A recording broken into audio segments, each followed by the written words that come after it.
How to export agriculture products. ये question बहुत बार आपके मन में आया होगा। क्यों? क्योंकि एक तो agriculture export easy to enter है, consumption is already there, demand is already there and yes the supply in the market. तो वहां पे ग्रो आपको करना नहीं पड़ता, मैन्युफैक्चरिंग भी करने की जरूरत नहीं है, जस्ट उठाओ मार्केट से और एक्सपोर्ट करो। तो कैसे करें एक्सपोर्ट और क्या क्या लगता है, लिमिटेशंस क्या है, प्लस माइनस क्या है इसमें, अपॉर्चुनिटीज कहाँ पे, just we will check in this video. Hi दोस्तों, I am KD Sushma, I am author, trainer, exporter and business coach, and yes, working on a mission to create a global platform importers and exporters that we can grow together in this international business journey. And yes, for more knowledge about import export business, we have opened Global Fortune Academy, where all the live courses, video courses, the practical content has been uploaded there. Agri export कैसे करें और agri exporter कैसे बनना है, तो पहली step आती है उसमें प्रोडक्ट का सिलेक्शन।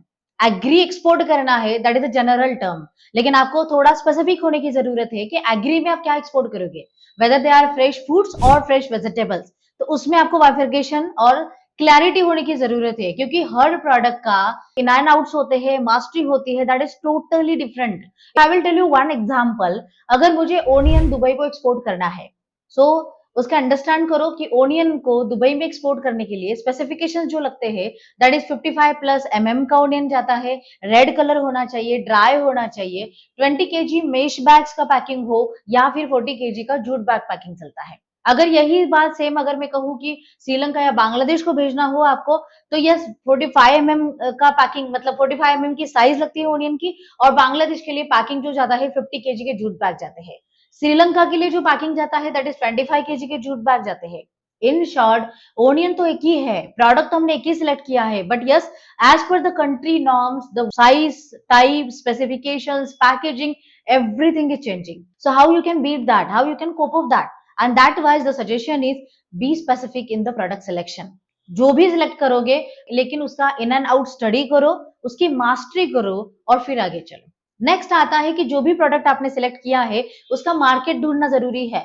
तो उसके मार्केट ढूंढने के लिए how you can find out that, उसके लिए ट्रेड स्टैटिस्टिक्स का डेटा यूज करो। Yes, you can go on the DGFT trade statistics tab में जाओ, वहां पे एक्सपोर्ट इंपोर्ट डेटा बैंक का मतलब दिया है, तो वहां पे जाके एचएस कोड डाल के आप अपने प्रोडक्ट का स्टैटिस्टिकल डेटा भी निकाल सकते हो, कितने वॉल्यूम में कौन से कंट्री को इंडिया आज वो प्रोडक्ट एक्सपोर्ट करता है।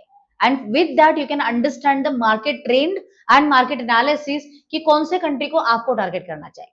डीजीएफटी के साथ साथ ट्रेड मैप भी आता है, वहां पे भी जाके चेक कर सकते हो। एक्सपोर्ट कनेक्ट है, so there are multiple actually websites where you can check the trade statistics of the market and country.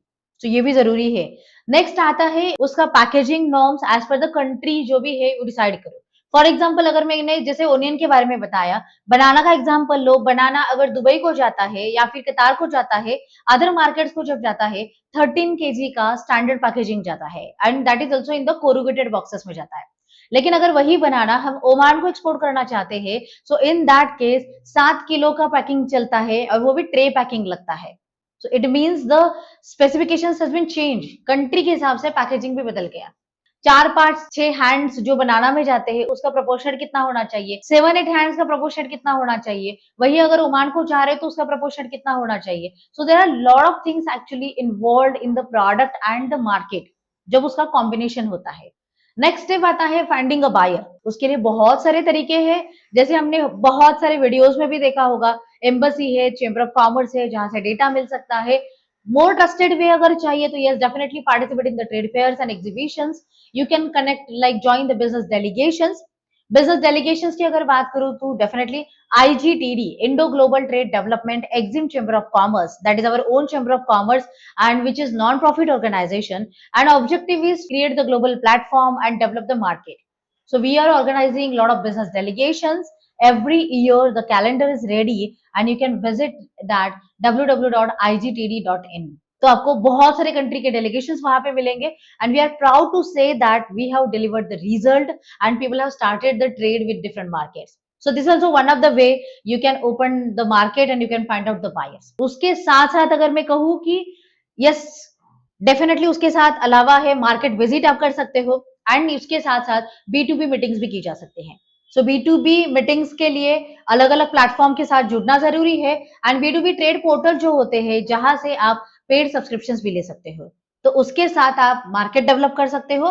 Next step आती है, we can say the fourth step also, buyer मिला, product पता है, कौन से market को करना है वो भी पता है, terms and condition should be cleared, enquiry should be cleared, उसके साथ साथ जो प्रोफार्मा आप दोगे, कोटेशन जो भी देना पड़ेगा आपको, उस कोटेशन की क्लैरिटी आपको पहले होनी चाहिए, because quotation is the full and final document, उसके बेस पे परचेस ऑर्डर मतलब क्रिएट की जाती है। सो वो बेस है सारे आगे के डॉक्यूमेंट्स का, इसीलिए आपका कोटेशन बहुत क्लियर क्रिस्टल होना चाहिए with whole the clarity, price हो, आपके पेमेंट टर्म्स हो, टर्म्स एंड कंडीशंस हो, बाकी और कुछ एक्स्ट्रा अगर आपको बताना हो बायर को, वो सारी चीजों के साथ। और उसके बाद फिर आता है निगोशिएशन का पार्ट।